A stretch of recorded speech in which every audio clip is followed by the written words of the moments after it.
नमस्कार दोस्तों, धन संपदा के इस नए और इन्फॉर्मेटिव वीडियो में आप सबका बहुत बहुत स्वागत है। आज के इस वीडियो में हम इनकम टैक्स से रिलेटेड 5 ऐसे फाइनेंशियल ट्रांजैक्शन को देखेंगे कि जिससे करने से आप इनकम टैक्स की रडार पर पहुंच सकते हैं और आपको इनकम टैक्स की नोटिस आ सकती है। तो चलिए दोस्तों, वीडियो को स्टार्ट करते हैं।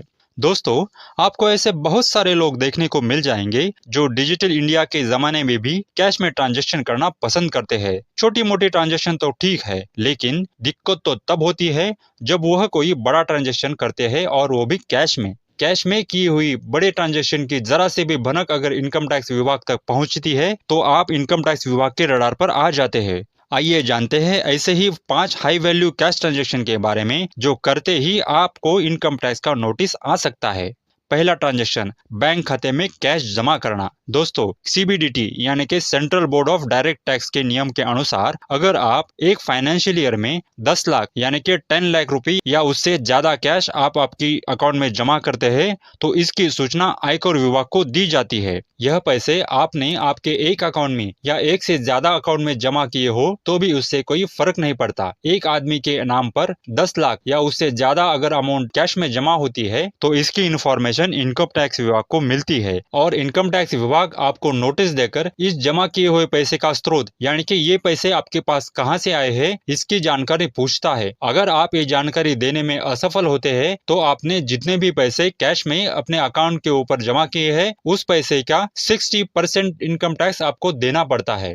दूसरी तरह का ट्रांजैक्शन है फिक्स डिपॉजिट में कैश जमा करना। जिस तरह से बैंक खाते में एक वित्तीय वर्ष में एक फाइनेंशियल ईयर में 10 लाख रुपए से ज्यादा पैसे जमा करने पर इनकम टैक्स डिपार्टमेंट की तरफ से सवाल उठाया जाता है, वैसे ही कुछ हाल एफडी के साथ भी होता है। अगर आप एक या एक से अधिक एफडी में एक फाइनेंशियल ईयर में 10 लाख या इससे अधिक रकम जमा करते हैं तो इनकम टैक्स विभाग आपको इस पैसे का ओरिजिन, इस पैसे का स्रोत पूछ सकता है और इनकम टैक्स विभाग को आपका जवाब अगर समाधान कारक नहीं लगता है तो इनकम टैक्स डिपार्टमेंट आपने जमा किए हुए एफडी के रकम पर भी इनकम टैक्स लगा सकता है।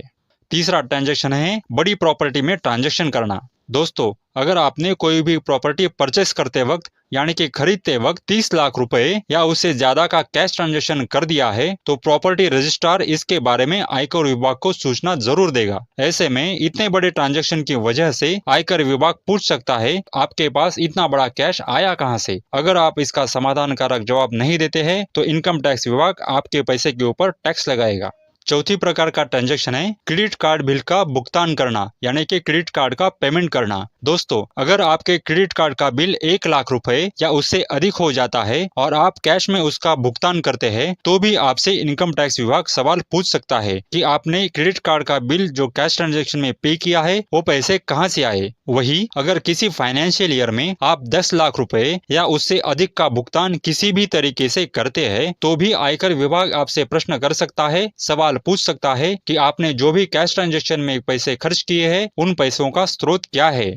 अगला यानी कि 5वां ट्रांजैक्शन है शेयर बाजार, म्यूचुअल फंड, डिबेंचर्स या बॉन्ड में कैश में खरीदी करना। दोस्तों, अगर आप शेयर बाजार, म्यूचुअल फंड, डिबेंचर या बॉन्ड खरीदने में बड़ी मात्रा में कैश का इस्तेमाल करते हो तो इससे भी आयकर विभाग सचेत हो जाता है। अगर कोई भी शख्स 10 लाख रुपए या उससे अधिक का ट्रांजैक्शन कैश में करता है तो इसकी जानकारी आयकर विभाग को तुरंत पहुंच जाती है। ऐसे में आयकर विभाग आपसे प्रश्न पूछ सकता है कि आपने यह कैश कहां से लाया। अगर आप इसका समाधान कारक जवाब नहीं दे पाते हैं तो इनकम टैक्स डिपार्टमेंट आपने की हुई कैश ट्रांजैक्शन के ऊपर आपको इनकम टैक्स लगा सकता है। तो दोस्तों, यह थे 5 महत्वपूर्ण ट्रांजैक्शन जिसे आप अगर कैश में करते हैं तो आप इनकम टैक्स की रडार पर आ सकते हैं। इनकम टैक्स विभाग की नजर में आने से बचने के लिए जितना हो सके आप ट्रांजैक्शन के लिए कैश का इस्तेमाल ना करें। तो दोस्तों, वीडियो में दी गई जानकारी अगर आपको पसंद आई हो तो वीडियो को लाइक करें, अपने दोस्तों के साथ वीडियो को शेयर करें और अपने चैनल धन संपदा को सब्सक्राइब भी करें। तो मिलते हैं ऐसे ही इन्फॉर्मेटिव अगले वीडियो में, तब तक के लिए